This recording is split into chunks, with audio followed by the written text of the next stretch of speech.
Should I go? You're listening to Legends of Tabletop, and this is Matthew M. Bartlett. Thank you so much for joining us today, Matt. May I call you Matt? Oh, yeah, sure. Oh, okay. Thank you. But yeah, Matthew, I was just wondering, is there any way that I could get a shelfie of sorts of all those beautiful books behind you? You want me to move? I'll move out of the way. Yeah? Yeah, are you getting them? Should we? I'm getting them a little bit. But yeah, how long would you say you've been involved in the, let's say, the telling of tall tales for fun and profit? Well, I started writing them in about, I would say, late 2004, mainly on Livejournal, just to amuse myself and a small group of friends.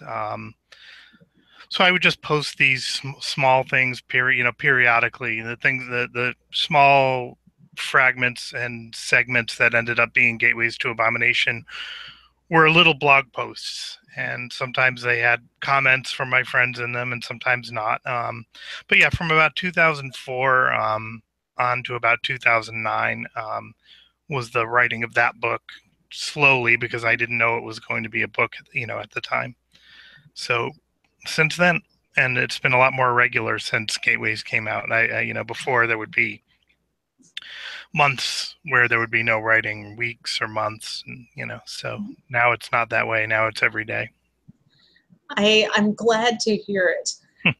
And looking from your CV, you have become quite prolific over at least the past year.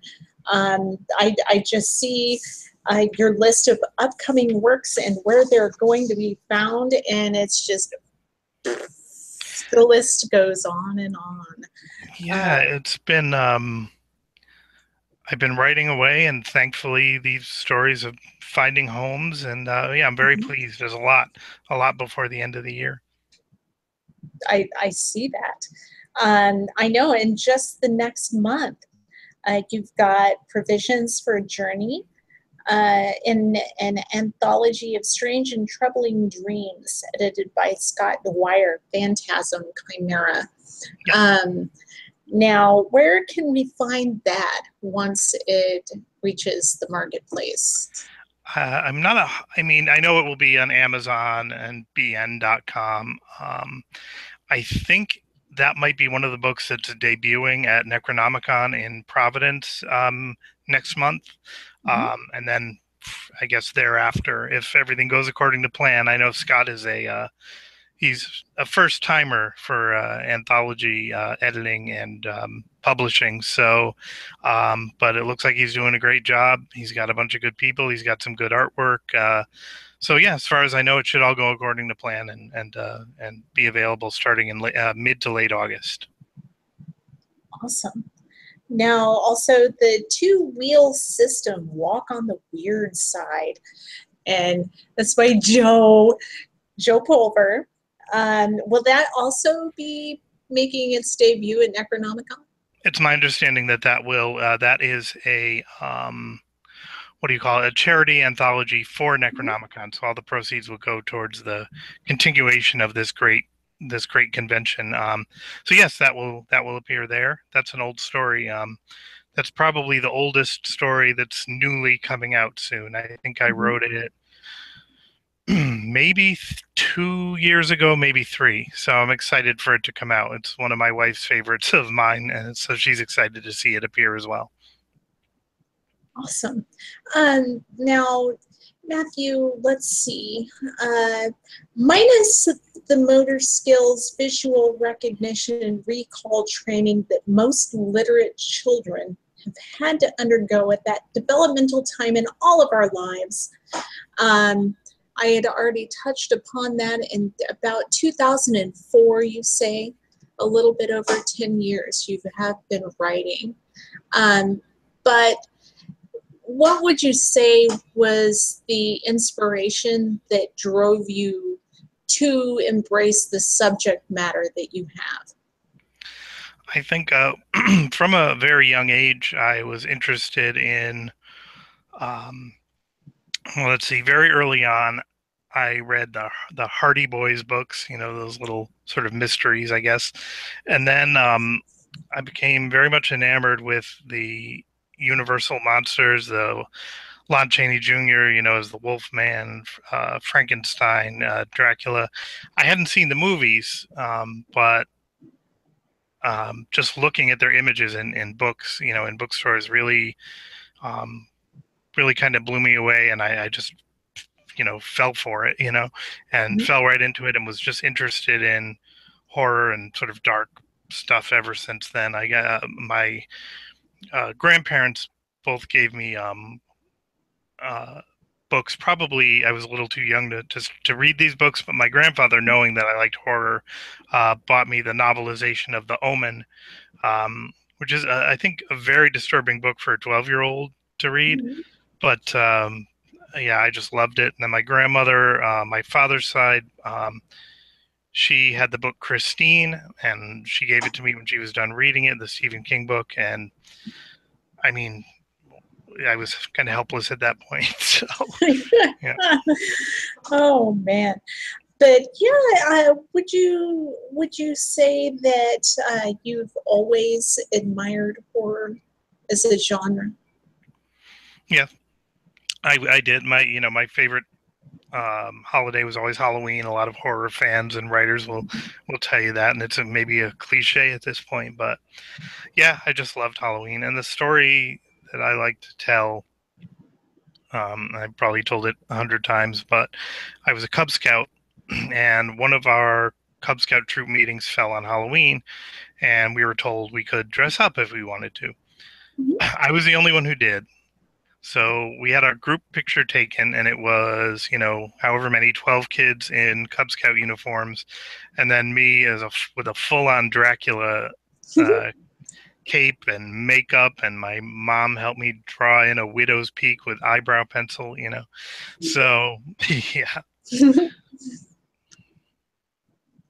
but yeah, ever since I was young, and it's been a pretty continual thing. I've taken paths away from that in my interest, as any sort of well-rounded reader might, but horror has always been kind of my favorite thing. To return to almost like a warm cup of coffee on a cold day. Right. I speaking of coffee, I'm going to interject for just a moment with a word from one of our sponsors, Birds of a Feather Coffee Company. Now, Birds of a Feather Coffee Company, they roast their unique craft coffees in small batches, so it's always fresh. Their signature blends showcase the amazing breadth and depth of flavors that coffee has to offer. The Night Owl blend, which is my personal favorite, for instance, is a rich and deep cup of coffee with notes of smooth caramel, decadent cocoa, and bittersweet molasses with just a touch of acidity to clean the palate so you're ready for the next sip. And you can check out all of the Birds coffees now and order at www.birdscoffeecompany.com. That's birdscoffeecompany.com, and we are running a short promotional. So for a limited time, if you place your order with the code LEGENDS10 at checkout, you do get a 10% off discount. So that being said, from what I have managed to read of Gateways to Abomination, you have a very particular cadence and stanza rhythms of three, alliterations of three, repetitions of three, etc. What made you draw your inspiration for this specifically? That may have been instinctive. It may have had its seeds in the fact that when I was in college, I uh, was an English major for a while and did a lot of poetry for classes and writing, just for myself. And so it probably came a little bit out of that. Um, I, but it wasn't. Um, planned that way. It's just kind of the way it came out. I was not writing for a large audience. As I said earlier, I was writing kind of to entertain and horrify and amuse some friends of mine. So, yeah, I wouldn't say that a lot of forethought went into that. It just came out that way. Okay. The natural rhythm of the universe in some sense. Maybe The that's rhythm it. of Maybe I Matthew's keyed universe. into that. Yeah. Yes. Let's see. Oh, what else you do have coming up? Oh, Master of the House, The Breath from the Sky, Unusual Stories of Possession, edited by Scott R. Jones. I'm looking forward to this anthology. So when is that one coming out? Is that going to also be a Necronomicon release? I don't know. There's so many I start to lose track. It would make sense for it to be a Necronomicon release, although it's possible I aired on my website and that it's coming out, in the fall. I don't recall. But I know that when it comes out, it will be also available on Amazon, etc. And the usual outlets. Yes. Yeah. And in October, ooh, Deep into the Skin. I just talked with Ross about this earlier today. The Tales from a Talking Board, edited by Ross Lockhart of Word Horde. Now, I know that's coming out. I hope it's coming out in October. I think so. Okay. Now, of all of these stories, which I've only gone through maybe 4 or 5 entries into this very long list, which one would you say that's coming out was the hardest for you to write? That's a good question. It would probably be Master of the House, coming out in A Breath from the Sky from Martian Migraine Press. I had an idea. I don't know how much of it I want to reveal. I guess I could say that I had an idea that it would be interesting if a person were haunted by a house rather than the other way around. And I wanted to convey a compressed period of time in which one single event happens, going into a little bit of depth with the characters, but not too much to distract from the main story. So I got some help from some other writers, sending them the story, asking them what worked for them and what didn't work, and took their advice to heart. And it took a lot of doing until I got it to the point where I thought this might work. It never went to the point where I thought this is a home run. I just got it to the point where it seemed like I couldn't do anything else to it without messing it up. And I hear that Scott, the editor, likes the story very, very much, which pleases me greatly. And I'm looking forward to people reading it and seeing,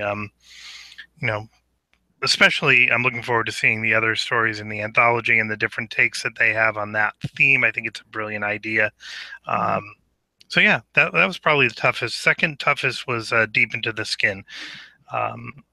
Similar situation. I really, really wanted to get a story into a Word Horde anthology. I love what Ross does. I love his anthologies. And so that one was just a lot of sweat went into it to try to make it right. And as with the previous story, I got in touch with some writers, John Foster, Kenneth Vaughn, and gave them the work in progress. And, as before, said what works and what doesn't. And I got a lot of help sort of pulling out some themes that were in there that I didn't quite realize were in there, and bringing them a little more to the forefront to make it kind of a more meaningful story in the end. So that one I'm proud of too, and I'm really excited for that one. The cover looks tremendous. I don't know if you've seen it, but it's a Ouija board on the cover, or a talking board, not the Parker Brothers Ouija board, not trademarked. So it's cool. And I believe every copy comes with a bookmark planchette that you can move over the letters, which is just brilliant. You have to love that kind of That must have been a real sort of light bulb going off moment, you know. So I think Mm, that's going to be great. absolutely. Oh my gosh. Now, my, uh, let's see, the Legends of Tabletop site head, I guess you would say, John Horenza asks, do you have any writer's superstitions? I don't know if I do. I'm very sort of hard-headed about writing. I think that um, I don't have to wear a special hat or, you know, I basically, my only thing is that I know that if I don't feel like writing, all I have to do is open up a work in progress and I start tinkering with it, and then I'm writing.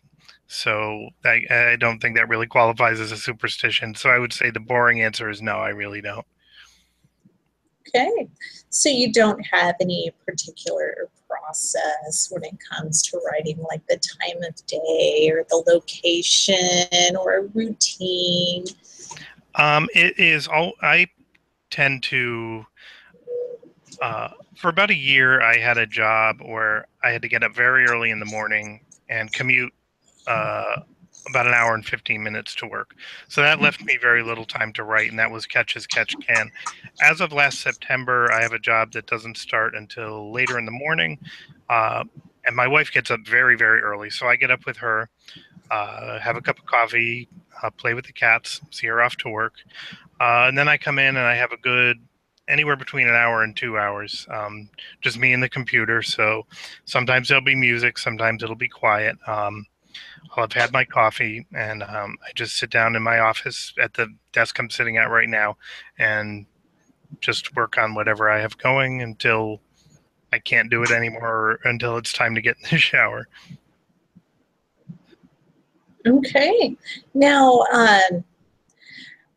let's see.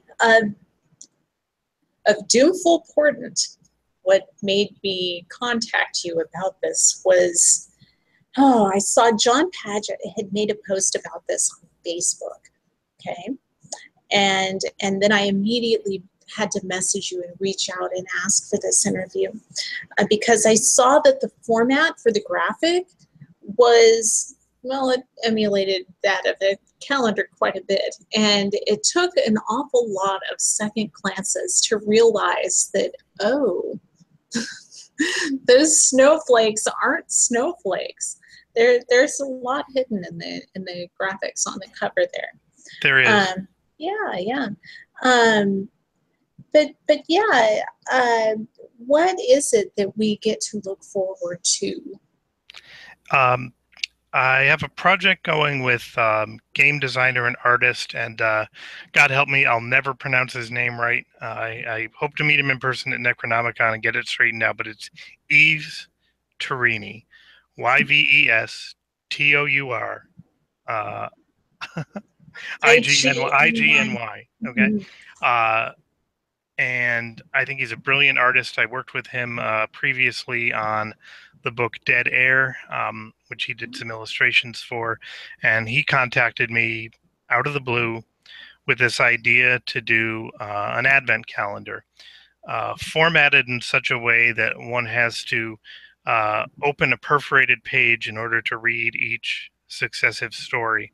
And he had a whole plan well beyond my capacity to understand of folding and creating these perforations, and the result with his illustrations is an illustration for each story and a an elaborate design of a snowflake that precedes each story with, as you said, sort of hidden pictures in the flakes, which are they're really great. um, Yes. and he's, as far as I know, he's folding away to have those ready for Necronomicon. I believe that there will be 50 available at the con and then 50 more available online. And at some point thereafter, I'm hoping this winter it will come out in a more traditional book form on Amazon, probably an electronic version, although graphics are a particular challenge with that format, but we'll see. Now, would time but wait, the goat's rue? Do you know Oh, wait, I see that release date is TBD on this one. Yes, I'm not quite sure of the release date of that particular anthology, New England Folk Horror Anthology. Okay. Now, The Long Lost Parent with Tom Breen with Strange Eons. What issue is that coming out on? Do you know? I can tell you it's coming out in the next one. I don't remember the number.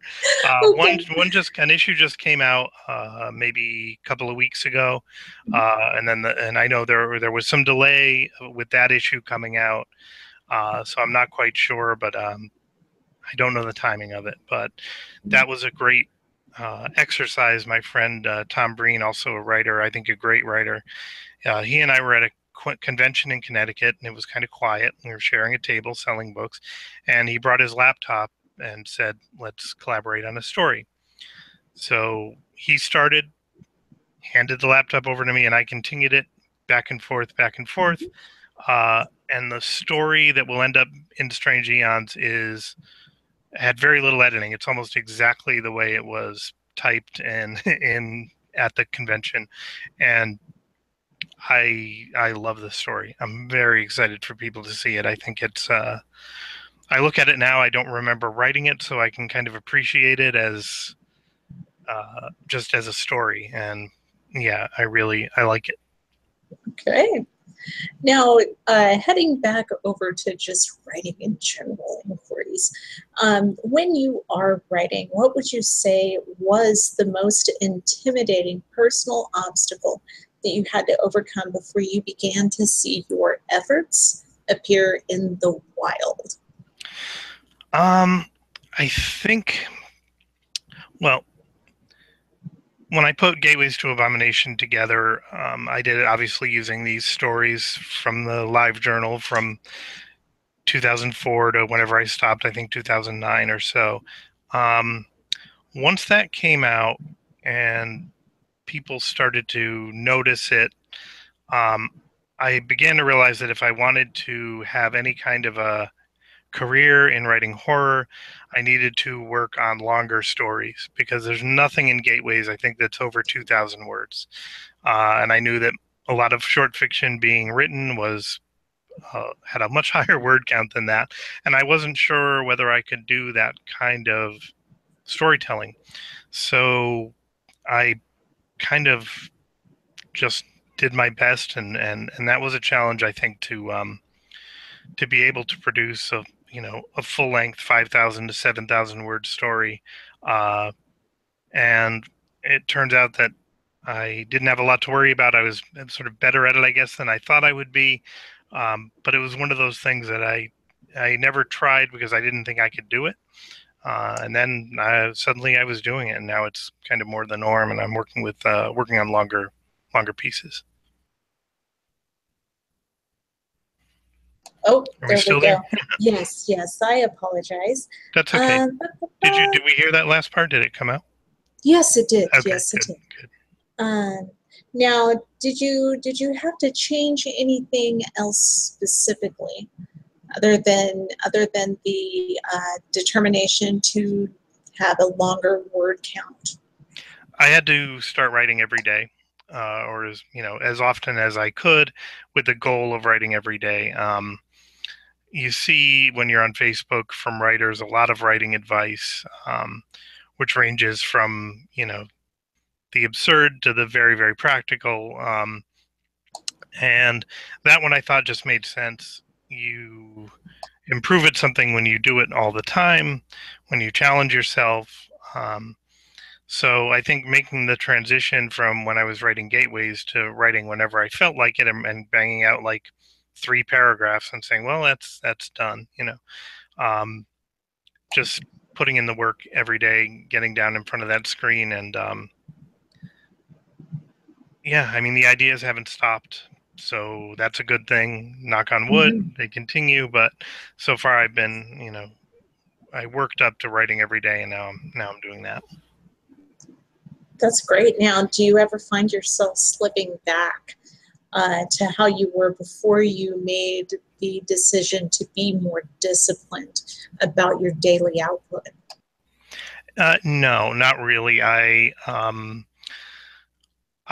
give myself a little leeway on the weekends to not have any kind of a minimum word count. If I write a paragraph on a weekend, I'm happy. But it's that during the week, I really treat it like it's the job I go to for 1 to 2 hours before I go to work.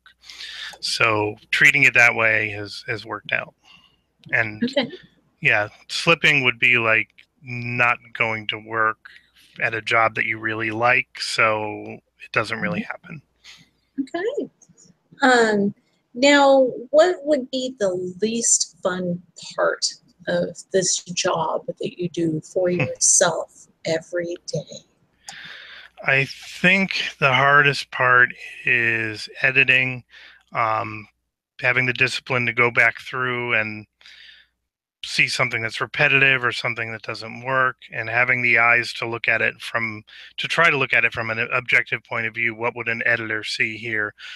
What would someone else look at? Because with Gateways, there was literally no editor. I did all the editing. I think it came out all right, but with these longer stories, with writing towards a larger mythos or whatever, um, there's a strong desire to have the kind of discipline to get it to an editor, hopefully in a state where they don't have to do a lot of heavy lifting and a lot of work. So I think that can be difficult, because it used to be that once I finished with a story, I had that sort of sense of accomplishment. This is done, and it's good.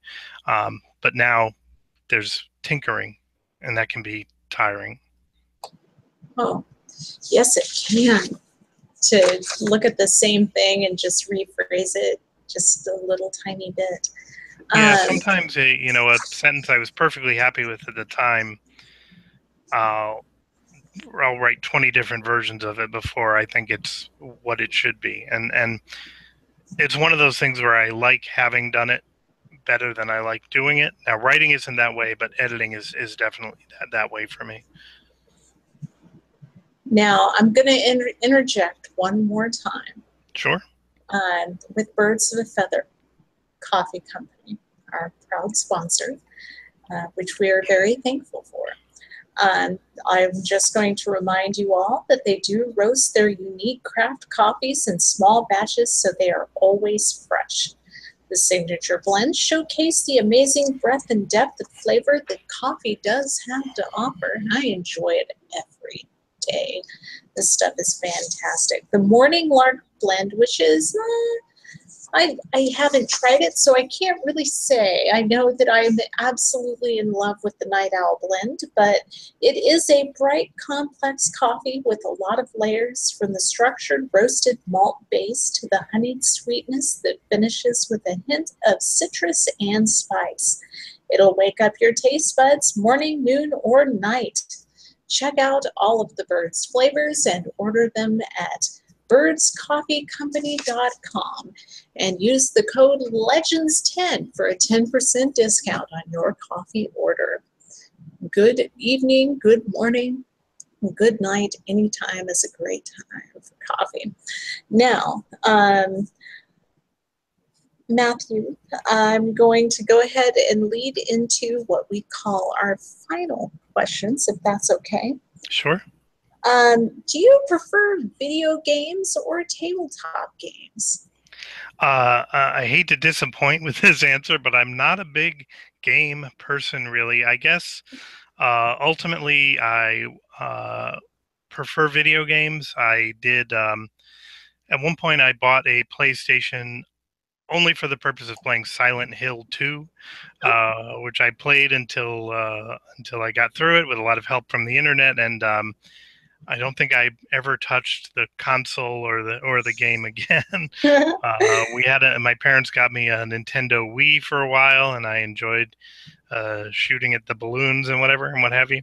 But ultimately, I try to shed anything that takes too much time away from writing now. My free time is precious, and I like to spend a lot of time with my wife and with the cats. And in the morning I write, on the weekends I write. So I think anything besides reading, writing, and watching TV and movies, something I tend to not do. Games just seemed to me to be, they didn't do a lot to get me sort of stimulated and thinking. So Yes, they do tend to suck the free time away. they do, and I have nothing against it, but yeah, it was just something I never really took to all that much. I mean, I had an Atari when I was a kid, and I loved that, and I loved like ColecoVision. A college roommate of mine and a good friend almost almost dropped out of college because playing too much Super Mario Brothers, which I enjoyed playing as well, but not to the point of potentially sabotaging my future career. But yeah, I just yeah, it was never a big component of my life. But I guess if another game came out that was intriguing to me, I would, probably something in the horror area, I'd probably get into it, but Okay, now, cautiously. yeah. Star Wars, speaking of movies and television, which I heard you reference a little while ago, Star Wars, Star Trek, or if you don't like either one of those, Dune. Which one? I was a Star Wars kid. I went when it came out in the theater. I was blown away. I got like the vinyl soundtrack as a kid and listened to it. I have it on my iPod to this day. I have a fondness for it, but it doesn't really reach too far beyond the first three movies. I did go see the prequels. I did not much care for them. I saw the Wow, this is pod racing. right, and I saw the first J.J. Abrams one, which I enjoyed to a degree, but it felt a little bit like an exercise in nostalgia. The beats were the same. I might even watch it again, but um, yeah, this is how sort of out of the loop I am. Has there been another Star Wars since that first reboot, or whatever you want to call it, prequel? Not yet. I think there's going to be another, I think it's going to be like scheduled Christmas releases for the next foreseeable future. Yeah, I'll probably end up seeing them. Probably not in the theater, as I don't go anywhere near as much as I used to. When I had friends who liked to go with me as a younger man. A friend of mine who's since passed away was sort of my movie friend, and since he died, I just haven't really. I don't go all that much, so it's pretty much going to be an Amazon or Netflix thing for me. But thankfully, TVs are wonderful now, so they can sort of emulate that theater experience without people yelling and talking and interrupting the movie. So. Yes.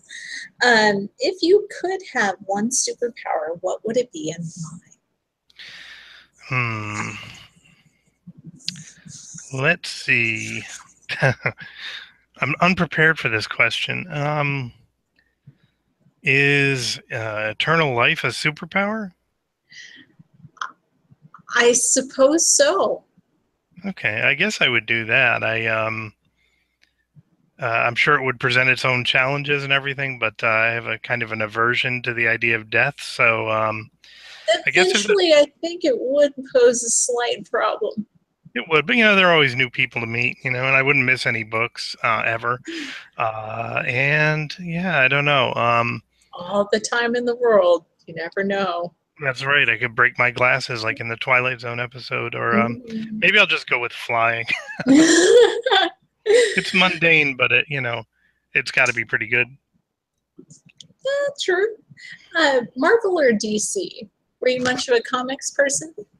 Not much of a comics person. I kind of liked I'm kind of like an independent comics kind of person to a degree. I like those like uh, Chester Brown, Joe Matt is another one that I've looked at, and I like that kind of gritty, sort of underground sort of comics. So, but I never was much of a real superhero guy. I hate to disappoint. It's so laser focused on horror. My likes. Sci-fi or fantasy? Stepping Um, away from the horror genre in general, hmm. or splitting it. I guess it's. I guess I would say I like a combination. I like Theodore Sturgeon, kind of in the sci-fi area or SF. Harlan Ellison a little bit. Fantasy. Um, there's so many sort of sub-genres now that I'm sort of like I'm an old person. Like I see fantasies as dwarves and hobbits and stuff, and that's I know that there is a wide variety of fiction that's categorized in the fantasy area now that bleeds over a lot into horror and into science fiction, and I'm interested in that to a degree. Ultimately, I would say I probably lean more towards science fiction than fantasy altogether. But Okay, that might just be inexperience in the fantasy genre, you know. it could be. But here I'm going to take a hint from Twitter. What is the stupidest reason that you would use time travel for? The stupidest reason. Um, I would. The stupidest reason. I guess this is kind of dumb. I would go back and tell my 16-year-old self uh, that what's going to happen. That you will become a writer. I think I would have been very interested to know that at the time because I didn't think it was possible. My horror reading at the time had been largely in the Stephen King area, and that just seemed like such an impossible standard to hold oneself to that I would have thought I I'm sure I thought I would love to do that, but it's as likely as my becoming like a nuclear physicist or whatever. It just didn't seem within the realm of reality. So I think I would go back and give myself that little glimmer of hope in the dark time of adolescence, when you don't feel like you Yes, can do much of it, you're not much good for much of anything. yes, that speaks to me. Perhaps a little bit more than it should. But what job, if you were offered it, would make you immediately drop everything you're doing to say yes to? Oh boy, that's another one I feel sort of unprepared for. I mean, it's probably very mundane to say. If I could get paid to be a full-time writer, I would drop everything in a second and do that. Um, but other than that, I don't know, jobs. They're I guess they're that necessity. The day job or whatever. So it's hard for me to think of like a job that exists out there in the world that that you go to that you would love. I used to like to picture. It would be kind of interesting if, rather than horror being this sort of loose community of writers who many of them know each other through social media and conventions, if there were one building that you all would just go to one day or every day. So I would go in, I'd get on the elevator with my cup of coffee, and I'd see, Michael Wehunt working on a story, and I'd, you know, put my arms over the side of his cubicle and say, "What you working on there, buddy?" And then I'd go over to mine and get going on my work, and I'd look over and see John Paget, with a smaller chair with a ventriloquist dummy sitting next to him, and I'd go over and play with the ventriloquist dummy and check out what he was writing. And if it were just like this corporation where writers clocked in, wrote and socialized and read all day, it wouldn't be out of the ordinary to see somebody with his feet up and a book open at his desk. If that job existed, I would do that job. I hope that's a good answer. That would be really cool. It would make the editing process much easier, It I would. You just bring imagine. this over. Look at this page. I'm trying to get at something here. Am I doing it right? Mhm. Now, what album, music question, what album can you listen to all the way through without skipping a single track? Probably Grave Disorder by the Damned would be one. I just want to reel off, as many as I can think of. I'm Your Man by Leonard Cohen would be one. Blood on the Tracks by Bob Dylan. The Final Cut by Pink Floyd. And I'm gonna miss, after we're done with this, I'm gonna think of 20, 100 more that I'd want to reel off. But every album by Ghost is in that category. Okay. Now, I'm gonna end with what question do you wish I would have asked you today?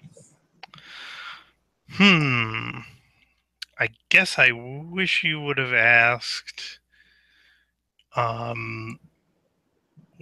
what is forthcoming for books. Yes, absolutely. Now, see, I did. That is why I copied and pasted your list Yes. of what's coming. But is there something that you haven't listed on your site? There's something, a book that we haven't talked about, a small collection coming out from Dunham's Manor Press. Yes. Called The Stay Awake Men and Other Unstable Entities. Yeah, limited edition of 100, Dunham's Manor Press. Now, you guys are all about trying to suck all of my free money away at Necronomicon. Is this when it's coming out? It's coming out at Necronomicon? That I don't know. I think we're looking at a fall release for that one. Okay. But the artwork is by Dave Felton, who does tremendous work. He's doing 3 interior pieces and the cover. They are quieter stories in a way. They're different. It's a different kind of collection. The stories are not linked. They do have some settings in common, but it's just a book I'm really proud of. I'm excited to have it out there. It will be in a limited edition of 100 hardcovers, and then eventually it will also be available in a paperback somewhere down the road. But yeah, I just wanted to mention Dave Felton because I've gotten a peek at some of his cover ideas and some of the interior pieces that he's completed, and I just think people are in for a real treat with this book. So I'm excited about it. I wanted to talk about it, so that was the one. Speaking of limited editions, you have another version of Gateways to Abomination, signed and numbered, the 36 copies. That's coming out at Necro as well. I don't think it's coming out at Necronomicon. I believe it will be on the website of the publisher, which is Thunderstorm Books. Yes. And yeah, I believe that's going to be in August. That is a oversized hardcover. And I was contacted and gave the manuscript over to Thunderstorm Books, and they ended up being happy with it, and they decided to go with it for a limited hardcover. 36 is a small number, so I hope that some of the people who really want it are able to get a hold of it, and then it will be gone. Okay. Well, that is quite limited indeed. However, oh gosh, what was I going to ask? Oh, broadcasting. What in your background has led you to interweave the radio broadcasting theme so deeply into Gateways? I had a radio show in college. It was a very goofy, sort of comedy, jokey radio show called Kevin and the Eggman in the Morning. I'm friends now on Facebook with Kevin, who was my co-host. Very able radio guy. I think he made radio his career. Yes. And that was interesting to me. Listening to the radio was interesting to me. There was a broadcaster by the name of Joe Frank, who I cite a lot. He did sort of surreal, sometimes deeply personal radio monologues in a very engaging voice with sometimes a drone in the background or sometimes music that would offset the content. And that really grabbed my imagination, particularly driving in the area in the dark at night. This voice talking to you from the radio, that was the main impetus to start writing gateways. They're the stories that ended up being gateways, was just that voice in the car in the dark at night, that it could say anything, and it would be something about removing the visual component, engages the imagination in the way that good writing does. So those two sort of things together, it made it kind of a natural theme. And if I, you know, the concept for starting off this Livejournal page was, basically a friend of mine had begun a Livejournal page that was fictional. It was humorous. It was extremely funny. And I got jealous and I said, I want to do my own Livejournal page. Well, what am I interested in? I'm interested in horror.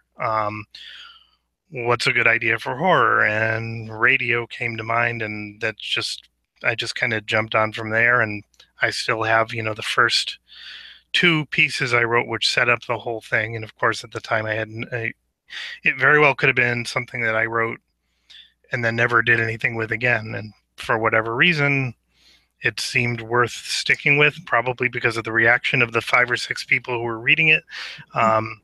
And I do tend to, reaction does motivate me a little bit. If people like something, I'm like, well, good, I want to give you more of that thing that you like that I did. So anyway, here we are. Excellent. Are you going to be at Necronomicon this year?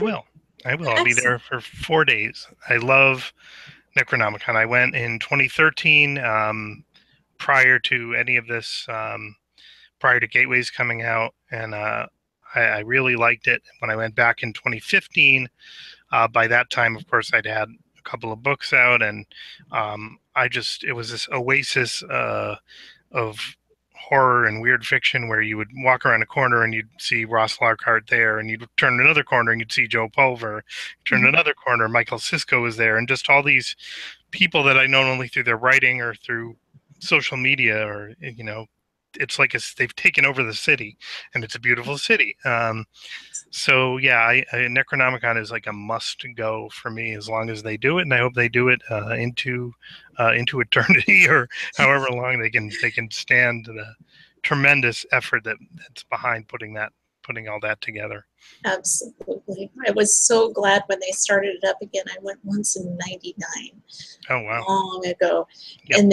And then they just kind of went on hiatus for a while, and some people asked me to go to 2015, and I went. I'm glad that I did, and I look forward to seeing everybody there. And oh gosh, it's just a number of weeks now.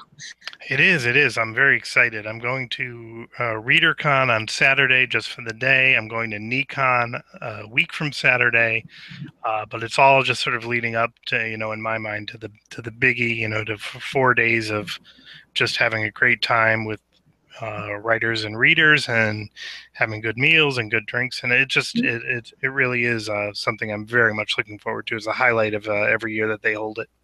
Yes. Absolutely. Well, thank you so very much for taking the time to speak with me and Legends of Tabletop regarding all of your works. And again, I do look forward to the release of Doomful Portent, an advent calendar of grotesque horror.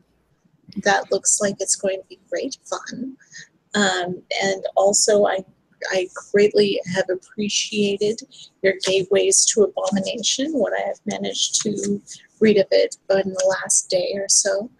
But yeah, thank you so very much for your time, sir. Thank you for having me. It's been a pleasure, and I hope I was amusing and entertaining. I never know. After a long day of work, I hope this was a positive experience for you and your viewers.